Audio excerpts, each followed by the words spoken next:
ह्या घरात तुझ्या नवऱ्याला जागा नाही। या घरात फक्त आदित्य किर्लोस्कर राहू शकतो, पारूचा नवरा नाही। आणि म्हणून मी त्याला तुला परत दिला।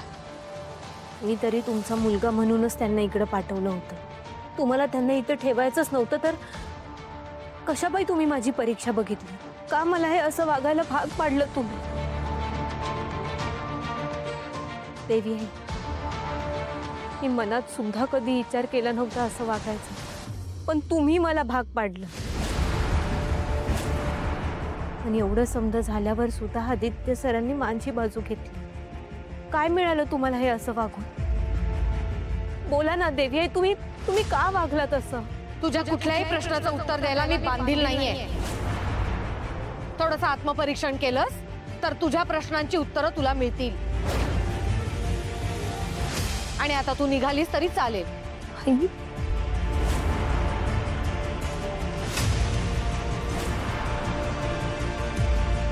ठीक आहे, जाते मी।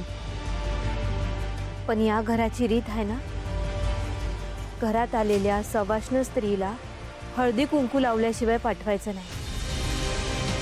मी भी एक सवाशीण आहे, मला हळदी कुंकू नाही लावणार।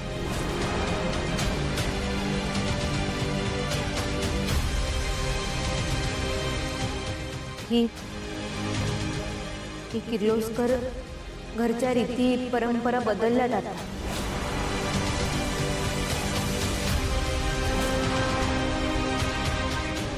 देवी आई, मला हळदी कुंकू लावल्याशिवाय घरातनं पाठवणार आहे का?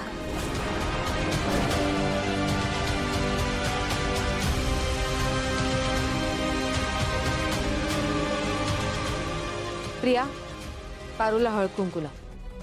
आई, मी कसं हळद कुंकू लावू? माझा हात। शिबाई, मी या मोलकर्णीला हात नाही लावणार। माझ्याकडे तर बघू सुद्धा नका प्लीज।